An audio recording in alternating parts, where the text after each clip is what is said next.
Hello and welcome to Access Sportsnet Lakers, driven by your Southern California Honda dealers. I'm Allie Clifton alongside the Hall of Famer, big game James Worthy, 7-time champ, big shot Robert Horry. Guys, not a good day for the Lake show. We knew it would be a tall task.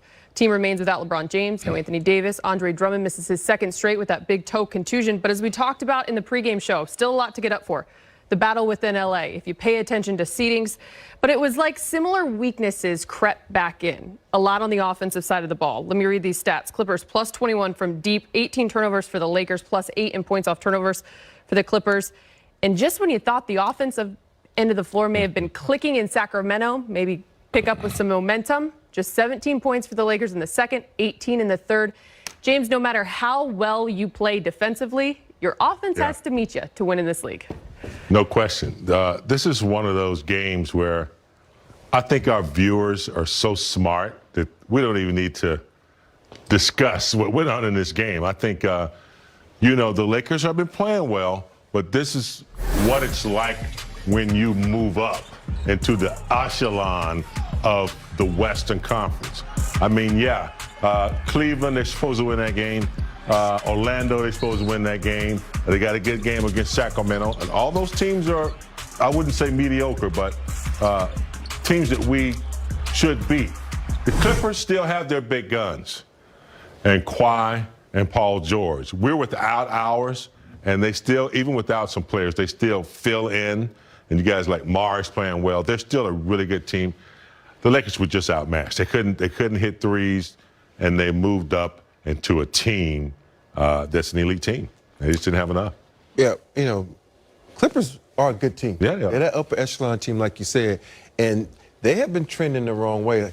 And when you have a team that's hurt, like the Lakers, you want to take your frustration out on these guys, and that's what the Clippers kind of did. You can see how Mars twins came out, was battling, then he said Kawhi got into it, then Paul George just knocked down his threes. They took advantage of the Lakers' weaknesses, and that means they just played good basketball. This is the first time I've seen them move the rock. They usually do a lot of one-on-one stuff, but the Clippers played good basketball. It seemed like they're trying to get out of their slump by taking advantage of the Lakers not having their full squad. So, you can't take anything away from the Clippers because they played a good game. The Lakers played a good game also down the stretch, but they just couldn't score in that second and third quarter. And what Allie said adds a little bit more incentive for the Clippers in particular. It's an L.A. rivalry. They still need to prove themselves. So, they went out and did what they had to do. You guys mentioned the Clippers capitalizing, and we really saw it for the majority of this game, really from the second quarter on. You think of the turnovers, and you're undermanned. Two of your stars who handle the rock have the ball in their hands a lot. 18 turnovers led to several points for the Clippers. We know this. The Lakers understand that when you have your two superstars out, the margin for error becomes that much smaller. Yeah. Where do you have to key in? Where do you have to focus in more on big game to make sure you're valuing each and every possession? You have to really take really good shots, okay? You can't take errant shots. You have to take advantage of that 24 seconds. I'm not saying every time, but you got to make that defense work. The other thing is you dare turn the ball over, especially against the Clippers, who are able to capitalize on your turnovers. I would say that. Make the defense work a little bit more. Don't turn the ball over. Last game, they knocked down a lot of threes. Tonight, they didn't go in. I think that was a big difference as well. You have these moments where you click in one game and the next game you don't click. And for the Lakers, they shot the ball so well against Sacramento. They came out, they started off hot, but then a better team just started controlling you. They started playing a little bit better defense. They started taking away your strong points. And that's what the Lakers should did. This is the moment where you kind of lull the Clippers asleep. You pass the ball like 5 or 6 times. I know when Phil was here, we had a thing called 5 pass. You had to pass the ball 5 times before you shot the ball. And that was to kind of lull the defense to sleep, because this Clippers team is an up and down team. They want to play fast. They want to get out and run. And if you lull them to sleep, that can mess up the rhythm. So they should have did a little something like that, a little mind games to mess with them. And you're a shooter, Rob, and it's easy to just say, keep taking the shots. But also, tonight, just 7 of 23 from deep versus 17 of 33 the other night. What is the balance of continuing to take those shots, because they are there, they continue to be there for the Lakers, but also making sure you're balancing it out with another aspect and flow of the offensive side of the ball? Well, It's simple. You just keep playing basketball. I was talking about this with KCP. You know, you don't always have to shoot outside shots. I know this game is about, okay, you have to shoot the 3 ball because 3s are more than 2, but sometimes you can get that rhythm by going to the rack and getting points that way. And plus, that puts the defense on their heels. You get an opportunity to get some fouls. You have some opportunities to go to the free throw line and get the free points at the free throw line. But if you're just constantly going to shoot 3s, the defense is say, sit back. You're not knocking them down tonight, so I'm going to give you these shots. So sometimes force the issue. As I mentioned, just 17 points in the third quarter, 18 in the second. 86 points, guys, is the lowest on the season this year for the Lakers in terms of total points. It's been a while since they've been that low. February 24th at the Jazz, 89. Yeah. Look, there was a silver lining. I think we can all keep this in perspective. Obviously, understanding what the Lakers are going through. Wins is something that they all believe that they can get to each and every night, but you're going to have games like this. We've talked a lot about it over the last couple of days. Marc Gasol continues to show up for this team no matter what's going on with his position, with his role. Let me look at his line right here. 11 points, 3 of 3 from deep. He was one to show up from beyond the arc. 18 minutes. Continues to be the pros pro that they need. Yeah, and I also think Marc has gotten himself in probably the best shape he's been in this year. I know at the beginning, I thought personally he was still trying to build up stamina enough to play the minutes that he was warranted. But yeah, you know, you like to see a continuation of a center that, you know, that's been asked to now come off the bench with the addition of Drummond. But there's this old saying in the NBA, you know, keep your phone on the hook, and when it rings, be ready. You never know when it's going to ring, and when his phone rings, he answered it. So you like to see that. You know what I like? Guys always play better when someone's coming in, take your spot, because you lock in, you key in. And I'm not saying that he wasn't locked in and key in, but you can become more focused because now you got different level to it. Yeah, you have these guys coming in trying to take your minutes, and you need to show the team like, yo, this is what I can do. Don't you know, take my minutes away, keep my minutes up. And I think with Marc, sometimes you need to smack in the face like that to wake you up, because when you get past that 11th season of the NBA and you've always been a starter, you kind of be like, yo, this is my spot. You know, I'm not going to, when I leave this spot, that means I'm retiring. And so Marc has been one of those great players in the NBA. And I think with this now, it's kind of like smack him in the face and open his eyes, because you can tell by his conversations of him saying, wow, I'm a C, a D guy. No, guy, you're not a C or D. You're a B guy, but you're still a B guy, which is more important than sometimes the A guys, because I was a B guy, and I felt like I was more important than A guys because I finished games. Look, we've talked about it. He's a champion. Yeah. Well, he understands what it takes. I think Marc, what he would have preferred, and as a veteran, he would have preferred to say, okay, look, I understand you're bringing Drummond in. I've already been starting. Let him earn this. You know, it's not about who starts. It's about the minutes, and I know that's a difficult thing because then you got to look at other people's minutes. But I kind of think as an old veteran who's been playing really well, that's probably what he would have preferred. Let's share these minutes until he earns more minutes than I do. I'm an old fart. That's the way I think. If you think about it, it happened with Wesley Matthews and THT. He was starting, throw in THT. He kind of like pushed him to the side, like, yo, he's shining. We got to let him shine. So I understand that. Yeah, just don't take me out right away, you know, kind of gradually. But hey, it's the nature of the business, and it's the coach's decision. And the one thing I like about that is you don't always have to like it, but if you want to win, you respect it and you figure it out. You find that way. It's all about team. In case you missed it, let's get you back to Staples Center and check out this one. The highlights. 6 is your final. Trez leading the Lakers with 19. THT 16, 5 boards. Gasol 11 and 3. Marcus Morris Sr. led the way for all. He had 22. Kawhi 19. Paul George 16 and 7. Lakers just 40% shooting on 7 of 23 from deep. Wow, never had a triple. Brez. Yeah. Our insider Brez joins us. What do you got for us? You know, we're going to step away from the court for a minute here, talk about Laker buyout possibilities. The deadline is coming up on Friday, April 9th, and someone kind of shook free yesterday from Houston that might help the Lakers potentially. Remember, they still got that one roster spot they can fill, offer just a little under $1 million. How about Ben McLemore? Does that do anything for you guys? Not shooting that well this season, but the last 2 years in Houston, over 40% from three-point range. That could definitely help on a night like tonight where the Lakers had made only 4 threes with about 7 minutes left in the game. He's a guy, kind of an instant offense kind of guy. Rob, you just mentioned the microwave. I think he could help on these nights when obviously no LeBron, no AD, no other AD as well. Definitely hurting for offense. The Lakers season low points. A couple other guys there. Again, looking for shooters here. Jabari Parker probably not going to fill that role. Austin Rivers, he can play a little on offense too. And a couple guys yet to be waived. I think Otto Porter would be a good fit, kind of a LeBron backup. Avery Bradley could be a nice reunion, but I'm not sure he fits that mold of a guy who can really hit shots. Ben McLemore is a guy that the Lakers might be highlighting. Again, April 9th, why is that a big day? You have to be waived if you want to buy out by April 9th if you still want to be eligible to play for a team in the playoffs. So that's only a few days away. We'll see if they fill that 15th and final roster spot. I like the idea of a shooter. Yeah. Right. For sure. I mean, today, guys, KCP, Keith, Kuz, Dennis combined for just 2 of 16 from deep. Tough. Yeah, I mean, it's not going to get it done.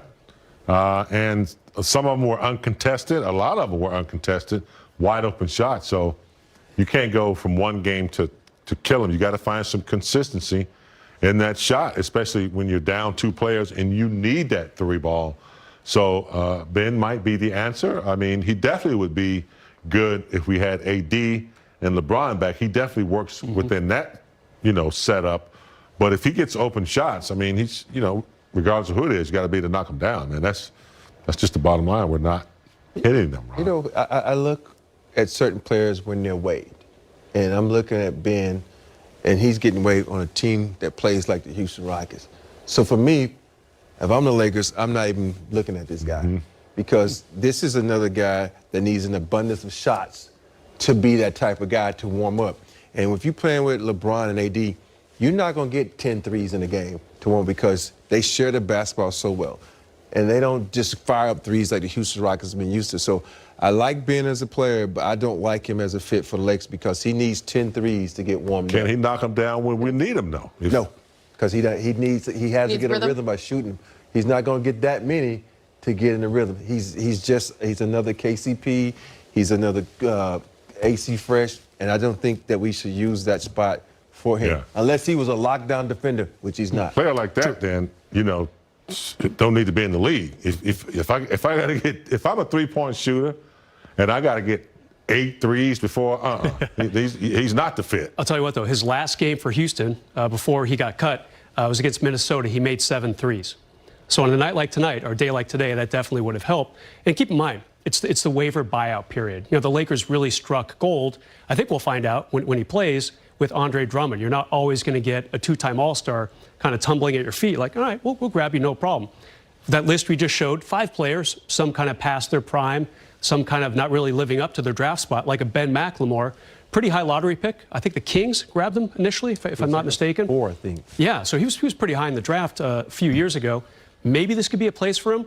Again, it's going to be under $1 million, and I think the Lakers probably want to fill that spot before Friday. Good discussion. Love to see it. 11 points for Marc Gasol, the only Lakers starter in double digits. He's speaking with the media. Frank has talked a lot about your ability to play the game without scoring. Obviously, you hit a bunch of shots tonight, especially from 3. Are you seeing, with the way this group is right now, that you need to take more shots and be more aggressive on scoring? Yeah, well, the ball is going to keep moving. It's going to find the open guy. We got to collapse the defense. We got to screen better. I think that doing everything a little better and sacrificing for your teammates, and by sacrificing is cutting, moving, burning the extra calorie for somebody else. Creating that vacuum when you cut. It's going to force the other team to help. Doing all those little things, drive, sometimes not to score, but drive to create a weak side help and hit the guy in the corner. Things like that we got to continue to do consistently. I think that we do it sometimes we don't. When teams like today are a little more physical, a little more aggressive, with a little more size, that movement got to be even more important because you can't create as much one-on-ones. Therefore, the movement without the ball, and the ball, had to go from side to side, get going when we get stopped. We got to get going and get downhill a little bit before they set their defense. Communicate, staying positive. All those things are important. And yeah, when you open, you got to shoot it, me or anybody else. Right over to Dave. Mark, the Lakers and Clippers are a marquee matchup for the league. They put you guys on opening night. Obviously, it's a matchup that there's a lot of intrigue around.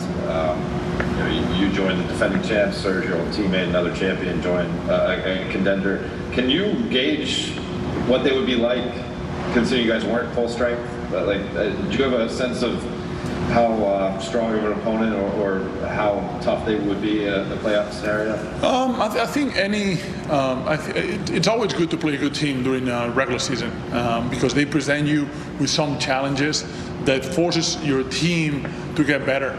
So always playing against good teams, and like last week we played against Milwaukee, or today against the Clippers, they force you to look at yourself in the mirror and see what you can do better. They challenge you, they test you at all levels because they have talent, they have size, they have athleticism, they have depth, they have a lot of consistency on both ends of the floor. So it's a challenge, and it's always good. Obviously, we didn't have all our guys, and it would have been nice because it's a good. I don't like to call it a training session, but it's a good challenge, and you can learn a lot from it, and it gets you ready for what you're going to see in the postseason. Lakers take on the Toronto Raptors Tuesday in Tampa, Florida. Game time is at 4:30. We'll get you started with access at 3. Drives, dishes to Marc Gasol, who throws it down both hands. Marc Gasol doing his impersonation of Trez, dropping it in the paint, going up, dunking with 2 hands, dunking on somebody. I see you, Gasol. You know your position is in trouble, so you got to go out there with some force. Dunk on him. Little tiptoe dunk, Rob. The Lakers offense struggled all day, just 55 points through the first 3 quarters. Frank Vogel is speaking with Mike in the media. Hey Frank, what'd you make of the offensive struggles tonight? What did you think, or today? What did you think was the biggest thing? Yeah, credit to Clippers defense. They got up into us, and we didn't handle our pressure well enough at all. And when we did, we had a tough shooting night. Tough shooting night at the rim. Missed 9 layups, 21 shots in the paint, and obviously a tough shooting night at the 3-point line as well. So, we just got to play through their pressure and physicality more than better than we did tonight.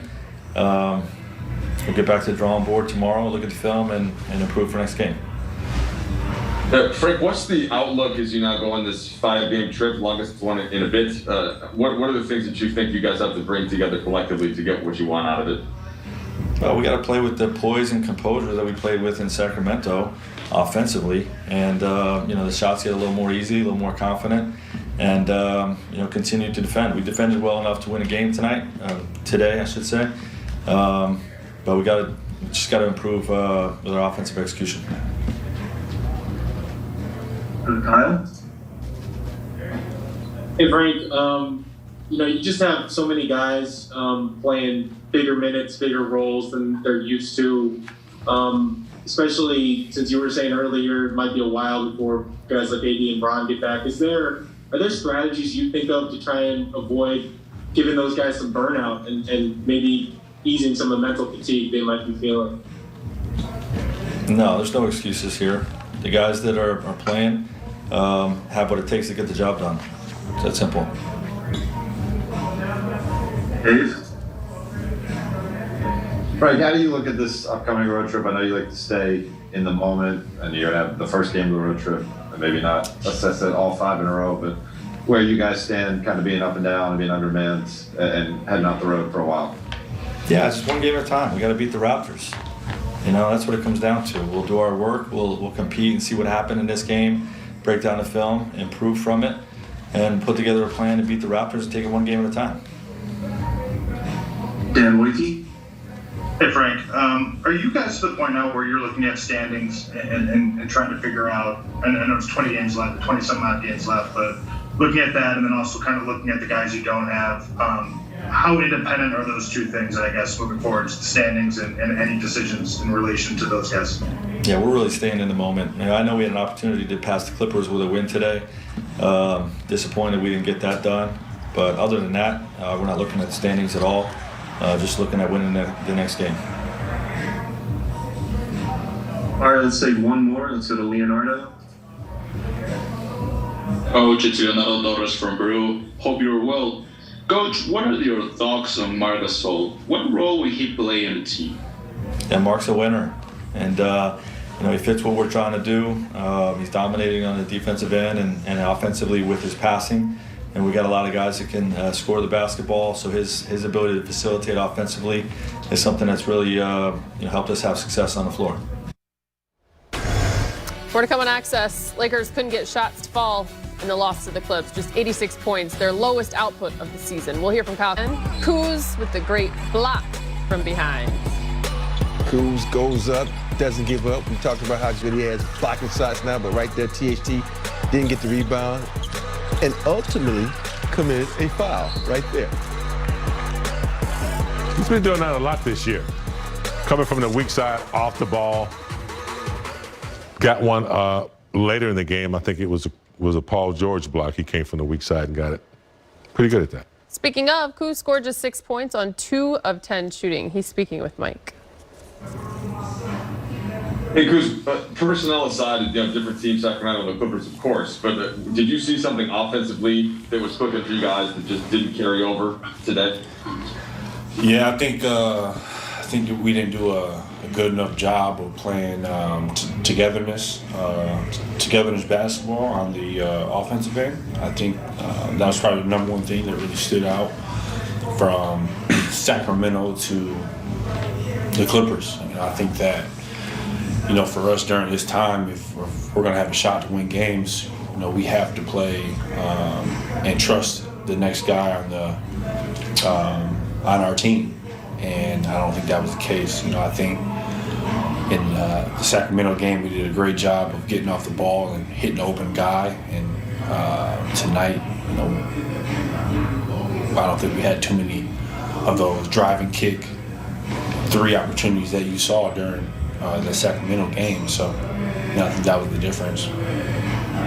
And then, Chris, how do you look ahead at this 5-game trip in terms of opportunities to win games? And it sounds like you're likely going to still be without LeBron and AD. We'll see about Drummond and Wesley Matthews. But what's the overall mindset looking ahead to these 5? I mean, we just got to get back to what we did. If you look back at those 3 wins that we had so far, it starts with playing the right way on offense. Defense never worried. I think we've done a pretty good job of every game we played outside of maybe one game from a defensive standpoint. Even tonight, we held them to 104 or whatever it was. Our thing is offensively playing the right way, trusting the pass, giving yourself to the team, and if we can do that. I think we'll give ourselves a chance.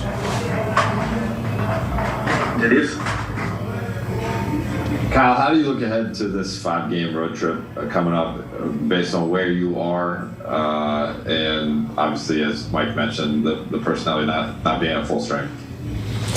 I kind of just did it. I think where we're at, we got to, just play the right way on the offensive end. Like I said, defensively we'll be all right. We'll compete. We'll challenge most opponents, but offensively we got to find ways to play together and put points on the board. Can't win games scoring 80s in the 80s and 90s. We got to, figure out ways to, incorporate everyone and everyone get the ball, touch it, have opportunities to score. Thanks, Kyle. And Luigi? I think I asked you earlier in the stretch about kind of the lumps that you thought this team would take and stuff like that. How has it been kind of what you expected without LeBron and AD? And has there been anything that surprised you? Has there been anything that you think you guys have been able to do pretty well just during the stretch? I think, trying to find something positive out of the stretches from a defensive standpoint. I think we've, done a solid job on that end. obviously not being the #1 defense, but we've held a few opponents to under 100 defensive rating. That's something that is going to carry over, and I think that's the positive out of this. So. Have you looked at standings at all during the stretch and kind of where you guys are at, and is that a concern at all? No. I don't even know where we're at right now. Where are we? Don't know. Fourth or fifth or something like that. Oh, nah. I haven't really paid attention to it, honestly. All right, Kyle. Hey, Kuz, you guys talk a lot about next man mentality, where you guys are at injury-wise. I mean, there's not a lot of next men for the guys who are playing right now. Does that sort of have a weight to it, knowing that you guys are sort of the last line of defense, and does it feel a little mentally grinding at all, or where are you at with it? No, I don't think it feels mentally grinding. I think that, obviously every game you see, when you see someone out, it's like, damn, because, you always want your teammates to be there, and as individuals, for the guys that are hurt, you want to be able to be available for your teammates. So obviously it's, it's not good. It's definitely not good. But at the same time, these are the cards that we're dealt, and, we got to figure it out. We got to figure it out from us, figure it out from the coaching staff to put us in the right position, and we got to go out there and execute and do our jobs as well. So, can't pity on it. Can't have a pity party. All right, it's time for a little Access 360, and it is freezing. Rob, they're going here. from fire to ice, man. What's up, Rob? Man, sometimes when you have a poor performance like that at Helen the Rock, it's a cold day, man. 18 and 17 in the second and the third. Bringing down Clippers points off turnovers. Yeah, points off turnover, man. It's a cold day. We got to go to the wall, though. Let's get over here, James. The wind is blowing hard. Hey, sometimes you got to do what you got to do. Right here is a play where you see Kuzma going to the hole. Right there, he gets a bump. He should have stopped and popped, but then he tries to throw it over the Twin, and they're off to the races. Right here, you got one guy back, so you good right now. You got Gasol getting back. You got KCP getting back. But here's the thing. Right here, Twin tries to get a bump, and everybody's looking. You don't stop playing basketball. Don't stop playing because the ref didn't call the call. That's the first time I've ever seen that, but you get mad. But right here, Gasol gives up because he thinks he's going to bounce. But no, you got a little hustle by the Clippers. Now, look at this. Zubac is highlighted here. We're off to the races right here. Look, everybody's trotting back. But Kuz tries to battle. I give you an A+ for this, Kuz, but you know what, Kuz? You're just too short. Look at Dennis. What are you doing, man? Get in there and swipe at it. Somebody do something. You got to have some good defense. Then he just bully balls you. This is what makes me mad, right here. Reverse layup. You looked at the big, then still try to lay it up. Zubac can block shots. That's what he does right here. Now we're off to the races. Look at him. You got the guy that used to play for you. Know what he's going to do? That ugly bounce pass over to the Twin in black. Then you go up 4-3. You got to get back. You got to know who you're playing. You can't be cold out there. Look, oh, man. I look like I got cold blue suit on right here. But you can't be cold like that. You got to stay active. You can't turn the ball over. You got to have some hustle in your mustard. What's up, Jamie? Rob, Ori. Need my the blanket. One and only. Chilly in here. Well done, as always, my friend. I do. I feel like you dressed for the occasion. You know who else dressed for the occasion? And it's not you. Oh. Our guy, Serge Ibaka. Which big game you heard? Yeah, I know Serge is from an African origin, and I do believe this is a piece of cloth that is worn in his country, in his origin. So if you try to make fun of it, think twice, because if you go to where he was born, this is normal. I don't think they have the scarf around the face like that. No, not the scarf? That accessory with the Is that the fishing hat COVID? on. Is that the COVID scarf? Or Yeah, is the that, fishing hat. I'm looking at the fishing hat. yeah, the hat inside makes no sense. Yeah. I'm cool with the fishing hat, though. It's inside. That's a no-no. Okay, more to come on Access. Taylor Horton-Tucker continuing to pick it up. Calendar. We take a look at the rest of the road trip. 5 games remain now away from Staples. Tuesday, taking on Toronto. Thursday against the Heat. Saturday, Nets. Lakers have the Knicks on the 12th. And a back-to-back situation on the 13th, taking on the Hornets. THT scored 16 points off the bench earlier. He spoke to media. Hey, THT. Just today, it seemed like the Clippers had a lot of answers for you guys on defense. What were some of the things you guys tried and where did you fall short? I feel like we came out in the second half. We tried to do a little bit, tried to change our offensive approach, change it up a little bit. But I feel like just the flow of the game. It just I feel like today wasn't one of the days for us. So just being able to come out and capitalize on our offensive mistakes is something that we got to focus on. All right, over to Dan. Hey Tim, what was the biggest difference in this game versus the win in Sacramento? I feel like in Sacramento we had a little bit more flow. Guys were hitting more shots. Everybody was hitting shots. I feel like it's NBA is a make or miss league, so I feel like that was pretty much the big difference for us. We could compete a little bit harder. I feel like, but it comes down to making shots and executing. So I feel like that was it. All right, over to Dave. Dale, how do you look at this upcoming 5-game road trip? You're going east, and obviously you guys have kind of been up and down recently. Does it feel like an important part of the season? Yeah, we look at every game we play now. We just want to look at it as a game that we need. So just being able to come in and have that focus, I feel like will put us over the top. And all we got to do is focus on doing the right things that Coach asks us to do. All right, back to Dan. Are you guys as a group talking at all about the standings? Is that something where, are we deep enough in the season now where it's like we're in 5th or we're in 4th? And are you concerned at all with kind of the seeding heading into the playoffs? For me personally, I'm not. But as a group, we don't hear it too much. We just try to focus on the next game ahead, and I feel like we feel like if we take care of what we do, the standards will take care of themselves. When everybody, with guys that we have out now, when everything comes back into full circle, we feel like I think we'll be a lot better. Guys, we just took a look at the upcoming schedule, the next 5 for the Lakers on the road. When you think big picture, Lakers with the loss today fell to number 5 in the West. They're tied with Denver, but Denver has that head-to-head. When you think about the Western Conference, the Clippers still the team to beat. Big game. You got Utah at the top, 3.5 games back is Phoenix. That number 2 spot, Clippers 3rd.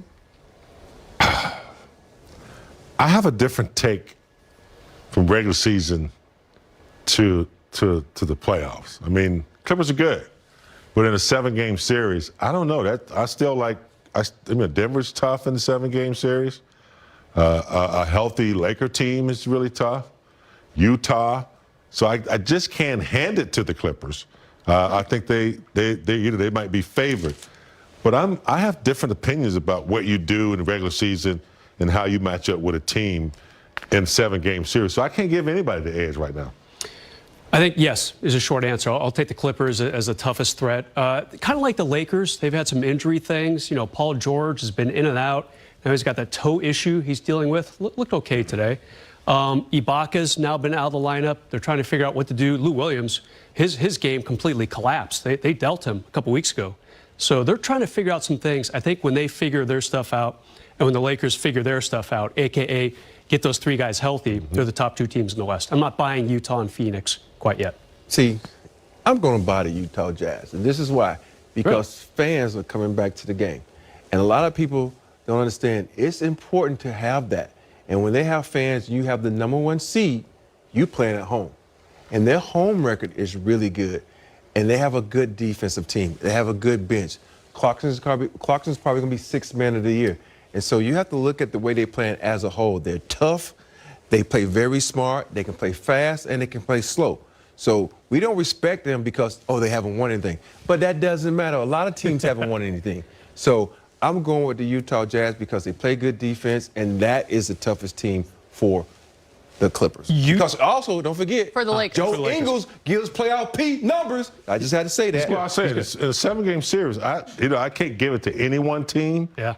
Because things change in game 2 or 3 of a 7-game series. So I agree with you a little bit there, Rob, but I'm not giving it to anybody. And look, it'd be interesting because the Lakers are half a game ahead of Portland, who is in 6th, and you got the Clippers in 3rd right now. That could be a first-round matchup, 3-6. Yeah, that's going to be nuts in the first round because of the Laker injuries. Bottom line, they cannot fall below 6. If they fall in the 7th or 8th, then you go into the play-in phase. You don't get a week between the end of the regular season and the start of the first round.